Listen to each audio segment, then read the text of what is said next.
ఓం శ్రీ గురుభ్యో నమః గం గణాధిపతయే నమః ఓం శ్రీ గాయత్రి మాతే నమః. ఈరోజు మనము ఈ యొక్క క్రోధినామ సంవత్సరం ఉగాదిని పురస్కరించుకొని ద్వాదశ రాశుల యొక్క రాజపూజ్యం, అవమానం, ఆదాయ వ్యయాలు, అలాగే వీళ్ళ గోచారం ఎలా ఉందో అన్నది చూద్దాం. కాకపోతే వృశ్చిక రాశికి తీసుకున్నట్లయితే 8 ఆదాయము, 14 వ్యయము. వృశ్చిక రాశికి విశాఖ నక్షత్రం 4వ పాదం, అనురాధ 4, జ్యేష్ఠ 4 కలిపి మనకు వృశ్చిక రాశి వృశ్చిక లగ్నం కిందకి వచ్చేసాయి. ఇకపోతే మీకు రాజపూజ్యము, అవమానం తీసుకున్నట్లయితే రాజపూజ్యం 4, అవమానం 5.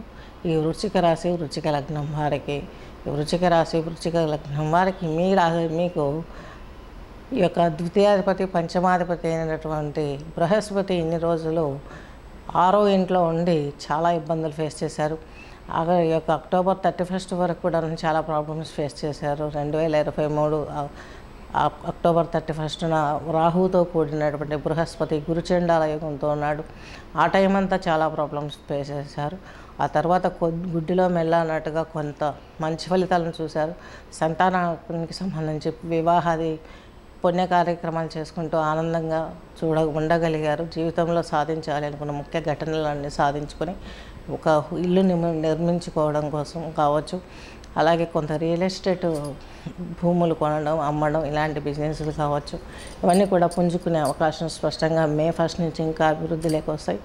అలాగే బృహస్పతి కాబట్టి సాత్విక గుణం కాబట్టి పంచమాధిపత్యం వచ్చేసి చక్కగా ఈయనకి దైవానికి సంబంధించింది. అట్ ద సేమ్ టైం ఒక వృత్తికి, ప్రమోషన్కి, ఎడ్యుకేషన్కి, హైయర్ ఎడ్యుకేషన్కి దీనికి సంబంధించింది కాబట్టి ఇవన్నీ కూడా చక్కగా చూస్తారు మీరు. ఆయన దశమంలోకి వచ్చాక, మీకు సప్తమంలోకి వచ్చాక వృశ్చిక రాశి వారికి సొసైటీలో మీ వాల్యూగా తెలుస్తుంది అందరికీ. మీరు చెప్పే మాటకి, మీరు చేసే వర్క్కి మంచి రిజల్ట్ వచ్చే అవకాశం ఉంది కాబట్టి ఈ యొక్క వృశ్చిక రాశి వృశ్చిక లగ్నం వారికి దిగులు పడాల్సిన అవసరం ఏమీ లేదు, కనిపించట్లేదు.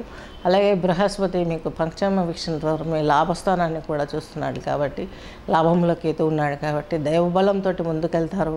చక్కని అచీవ్మెంట్స్ అన్ని చేరుకోగలుగుతారు. తద్మూలకంగా మంచి లాభాన్ని సమకూర్చుకోగలుగుతారు.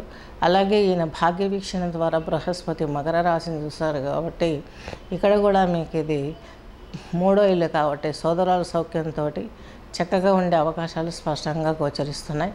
అలాగే భూ సంబంధమైన క్రయ విక్రయాలు ఈ సంవత్సరం మీకు బాగా కలిసి వచ్చే అవకాశాలు స్పష్టంగా గోచరిస్తున్నాయి.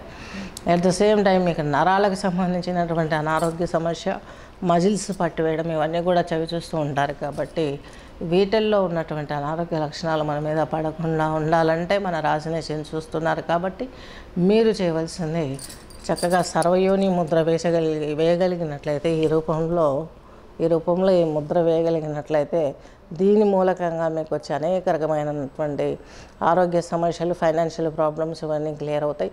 మెడికల్ సపోర్ట్ కొంత తీసుకోవాలి.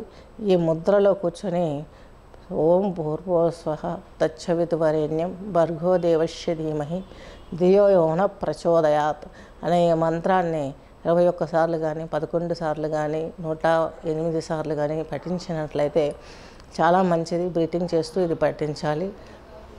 ఇది చేసినట్లయితే మీకు అనుకున్నటువంటి అన్ని విషయాలు మీ వశమవుతాయి.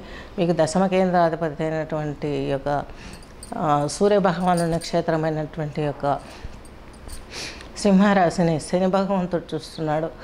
ఇక్కడ మీకు చాలా వరకు మంచి జరుగుతుంది. తృతీయాధిపతి, చతుర్థాధిపతి అయినటువంటి శని చూడడం మూలంగా సిబ్లింగ్స్తో ఎన్ని రోజులు ఉన్నటువంటి ప్రాబ్లమ్స్ అన్నీ తీరిపోయి మంచి అవకాశాలు, మంచి పట్టు దొరికే అవకాశం ఉంది అన్ని విషయాలలోనూ. రాహు వచ్చేసి మీకు అష్టమ స్థానంలో ఉన్నాడు కాబట్టి సప్తమ స్థానంలో ఉన్నారు కాబట్టి అవకాశానికి దండం పెట్టుకునే వారి సంఖ్య పెరుగుతుంది. అంటే ఒక రాశి అంటే రాశిలో ఉన్న వాళ్ళందరూ మంచి వాళ్ళు ఏం కాదు కదా. అందులో 3 నక్షత్రాలు వస్తాయి. ఆ నక్షత్రాలు కడిగిన వాళ్ళకి ఏ దశ, వాళ్ళు ఇంకా అందరి గోచారం షార్ట్ ఎలా ఉంది, జన్మకుండలని ఎలా ఉంది, ఇవన్నీ చూసుకుంటే మారిపోతూ ఉంటాయి కాబట్టి ఒకసారి జన్మకుండలని పరిశీలింపజేసుకొని మీరు చక్కగాను మీ జీవితాన్ని పూజలు, పునస్కారాలతోటి, యోగాలతోటి మంచి విజ్ఞానాన్ని సంపాదించుకొని మంచి ఫలితాలను మీరు చూస్ చేసుకోగలరు.